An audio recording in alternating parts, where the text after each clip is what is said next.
El día de hoy nos encontramos con el profesor Pablo Martínez, líder del semillero Gestión del Conocimiento Criminalístico, el cual nos va a contar cuáles son los 5 errores más comunes de la cadena de custodia y cómo se pueden salvar sin perder sus garantías. Profesor Pablo, cuéntenos por qué un error mínimo puede tumbar una prueba. Buenos días, gracias por la invitación nuevamente. En- Como hemos dicho en anteriores entregas de este podcast, cuando hablamos de cadena de custodia nos referimos a una serie de procesos muy específicos que apuntan a la autenticidad, a la integralidad y a la capacidad demostrativa de los elementos materiales probatorios y de las evidencias físicas. ¿Eso qué implica? Que una ruptura en los eslabones de la cadena siempre le va a restar o autenticidad o capacidad demostrativa a la prueba, y eso puede afectar la naturaleza misma del proceso en su desarrollo, en su devenir demostrativo. Así que esos pequeños errores que nosotros decimos que pueden acaecerle a la cadena de custodia terminan siendo errores grandísimos en función de que o los elementos materiales probatorios y las evidencias físicas no llegan a ser admitidos o simplemente no pueden ser valorados por el juez. Así que esa comprensión de un detalle mínimo puede ser el detalle más grande al momento de afectar totalmente los elementos materiales probatorios. Profesor Pablo, para continuar con este podcast, ¿nos puede contar cuáles son los errores más comunes y cómo podemos salvar estos? Sí, en efecto, digamos que esta entrega va a versar sobre los 5 errores más comunes que les traemos a todos los espectadores del podcast, y pues procurando darles una perspectiva de cómo se subsanan, cómo se pueden, digamos, sí, salvamentar. Entonces, empecemos por el tema de los rotulados. Entonces, el primer error más común cuando hablamos de cadena de custodia es en el llenado de los rótulos o de los documentos que implica pues el despliegue de las operaciones que se dan dentro de la cadena de custodia. Un rótulo incompleto o un rótulo mal llenado, pues digamos inconsistente en su estructura, puede ser un problema porque eso le va a generar una duda, va a revestir de duda al elemento material probatorio y a la evidencia física para el juez. Pero ¿dudas sobre qué? ¿Dudas sobre su origen o dudas sobre su identidad? ¿Cierto? Entonces ahí es donde uno se hace la pregunta, ¿cómo se salva esta situación? ¿Cómo se subsana? ¿Cuál es la forma? Entonces, el manual de la Fiscalía nos dice que existe la posibilidad de plantear una especie de informes complementarios, de anexar informes complementarios con hora y lugar exactos, donde se den digamos, una claridad respecto de los firmantes y respecto de los vacíos. Entonces, si el rótulo tiene un problema de llenado en el tiempo, digamos, de su diligenciamiento, la idea es presentar un informe complementario que, sin romper el contenedor, permita mostrarle al juez que se está tratando de subsanar o dar cuenta de que ese vacío estuvo, digamos, en cabeza de la persona que en este momento tiene la custodia del elemento, para que se empiecen a llenar estos vacíos pequeñitos y se pueda pensar o darle la posibilidad al juez de entender la cadena de custodia en el tiempo. Profesor Pablo, para continuar con los errores más comunes, teniendo en cuenta esto, tengo entendido que el segundo error más común es el sello alterado sin anotación previa.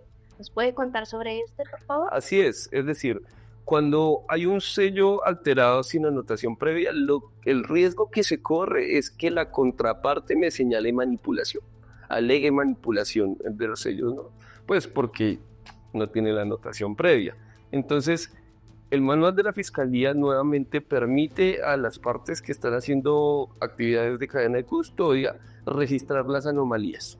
Entonces, el registro de las anomalías por medio de formato y acta, quién detectó la anomalía, cuál es el estado actual del sello, pues qué fotos actuales se tiene, qué fotos previas, cómo vamos a hacer un nuevo sellado y cómo podemos hacer que la cadena continúe.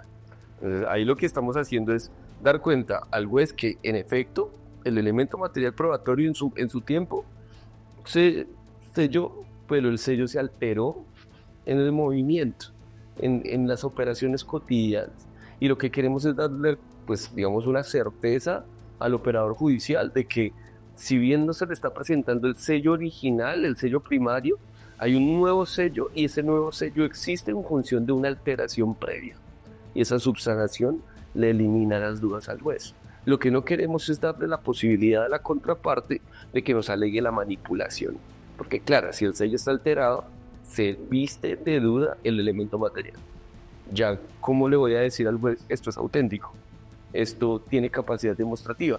Si el sello que lo recubría, si el sello que se supone en definición lo protegía, pues tiene una alteración. Entonces, para evitar ese error y no dejarlo pasar, no dejar que llegue a la audiencia de esa manera, lo que se hace es establecer un acta que permita dar cuenta de cómo ese sello se alteró, pero de cómo se subsanó en el tiempo, de cómo la anomalía se señaló de manera inmediata y cómo se logró establecer un acta que dé cuenta de un nuevo sello. Profesor Pablo, continuando con estos errores más comunes, pasamos al error número 3, en el cual trata de la discrepancia de la hora y fecha sobre la entrega y recibido de algún elemento material probatorio de evidencia física. Sí, estás en lo correcto, es decir, si hay una discrepancia entre la fecha y hora y entre el recibido, lo que eso le dice al juez es que hay un eslabón en blanco. Hay un espacio de tiempo en blanco perdido que no da cuenta del estatus del elemento material probatorio y de la evidencia física, de sus características, de cómo han sido alterados en el tiempo o no. Como está ese eslabón en blanco, pues pensémoslo de esta manera. El elemento aparece en el tiempo, en una escena, en un lugar de los hechos, ¿no?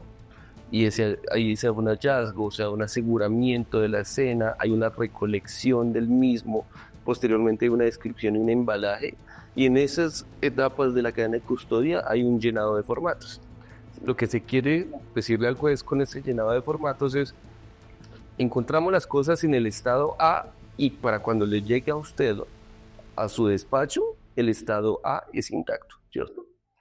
Pero si los formatos tienen un vacío de horas o una discrepancia con respecto a la hora y los hechos o a la hora y el recibo entre las partes que se han transmitido el elemento, pues lo que vamos a tener es un espacio en blanco que se va a conocer como hiato.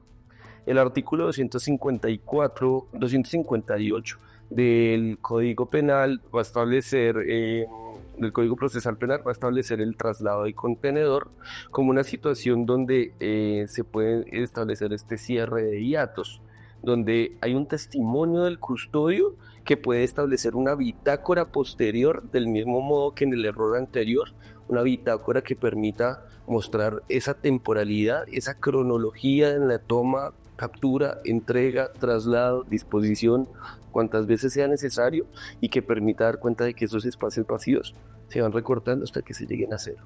Entonces, la idea es registrar los traslados, ¿no? Y entonces se salva de esa manera. Una vez que tenemos un espacio en blanco, lo que necesitamos es entender quién era el custodio anterior al espacio en blanco, ¿cierto? Y empezar hasta a recibir el testimonio. ¿Qué pasó en este momento? ¿Por qué no se llenó? Se llenó de la siguiente manera. ¿Cómo se corrige? Establecemos acta de corrección. El manual de la fiscalía permite en término procesal hacerlo. Entonces, es algo muy interesante que empecemos a aterrizar estos errores comunes en una perspectiva de no es que sean insalvables, es que todo tiene un debido proceso. Y en la medida en la que se identifique en un tiempo real las anomalías de la cadena de custodia, asimismo el manual nos permitirá abordar cada una de las anomalías identificadas. Abordando el cuarto error, profesor Pablo, el cual tengo en cuenta que es el almacenamiento inadecuado, siendo su temperatura y acceso. Sí, cuando estamos hablando de evidencias físicas, la cadena de custodia tiene como objetivo la inalterabilidad de las mismas, que sus condiciones de carácter biológico, físico, más bien físico, químico, no cambien en el tiempo. La bodega debe tener unas condiciones apropiadas para que la naturaleza misma de la evidencia física se conserve. Cuando hablamos de líquidos determinados o de fluidos corporales, o cuando hablamos de químicos captados, lo que se necesita es que o no se evaporen o no se contaminen, ¿cierto? Es un error común creer de manera intuitiva que todo se puede almacenar en el mismo lugar. Y la contraparte puede señalar eso, puede decir como un error en el almacenamiento de las evidencias a tal punto que al día de hoy la evidencia no demuestra aquello que la parte quiere demostrar, ¿cierto? Eh, ¿Cómo se salva eso en términos de cadena de custodia? Hay una documentación que certifica las condiciones del bodegaje y esas certificaciones apuntan pues a establecer los métodos de acceso, las condiciones de temperatura, las condiciones de sellado, las condiciones de humedad, todas estas condiciones que hablan de la preservación de la sustancia, ¿no? Entonces, hay una cadena de custodia que pues se establece la recepción y la entrega de los elementos, pero además dentro de las bodegas, en la administración de la misma, hay una cadena de recepción y entrega de los elementos. Y eso también da cuenta del trato interno que se da en el bodegaje o en el almacenamiento de determinados elementos físicos. Es importante mostrar en esta, digamos, argumentación o justificación que no hay una afectación real del elemento pues cuando se está dando un trato en el tiempo. Y en función de ello, digamos que cualquier señalamiento a los problemas de bodegaje se pueden salvar si se tiene esta documentación respecto de las condiciones del bodegaje, si esta documentación es adecuada, si la documentación logra dar cuenta de estas condiciones de preservación de los elementos físicos y de los elementos materiales probatorios y estas evidencias, repito, con miras a que el juez pueda convencerse, persuadirse de que no ha habido una alteración, ¿cierto? De que el elemento se presume auténtico, de que logra demostrar. Hay que recordar en estos errores siempre que los objetivos de la cadena de custodia son la capacidad demostrativa y la autenticidad. En la medida en que esos dos elementos se justifiquen, estos errores comunes de cadena de custodia logran subsanar. Teniendo en cuenta esto, nuestro último error es la evidencia digital en envío y la manipulación que se tiene al momento de que ésta se incauta. Sí, ¿qué es lo que pasa? Este quinto error ya se posiciona en contexto en una situación muy contemporánea y es el fenómeno de los metadatos. Nosotros estamos en una etapa de la cuarta revolución industrial, ahora hablamos de inteligencias artificiales generativas y hablamos de una serie de elementos materiales y evidencias físicas que también pueden ser comprendidos como mensajes de datos, ¿no? O que pueden ser digitalizados. Y en esa digitalización, la presentación de imágenes pues debe tener también una capacidad demostrativa. La informática forense ha tenido unos avances muy importantes en los últimos años y aunque esto no es nuevo, los temas de encriptación y los temas de, digamos, modificación de los datos y de a establecer como mecanismos determinados, en tener en cuenta el hash como un sistema alfanumérico donde se logra, digamos, encapsular en una serie de bits toda la información de un documento, cosa que si me llegan a presentar otro archivo, ¿cierto? Y el archivo cambió en su estructura hexadecimal, ¿cierto? En su composición hexadecimal de datos, se puede decir que el documento fue alterado. Las imágenes forenses generan una especie de archivos que sirven solo de lectura, no de escritura. En tanto son solo de lectura, su estructura hexadecimal no es variada y por ende eso ya es una prueba muy fuerte con relación a la inalterabilidad del elemento material probatorio o de la evidencia física presentada. ¿Qué es lo que sucede? El tema de los hash es importante tenerlos en cuenta porque pues, eso genera un volcado de certeza, ¿no? O sea, vuelca certeza en el web y además es verificable del mismo modo en términos digital. Ahora bien, que se puede dar una manipulación accidental, claro, en momentos previos al establecimiento del hash o de la imagen forense de todos los archivos, puede que alguna persona abra un documento.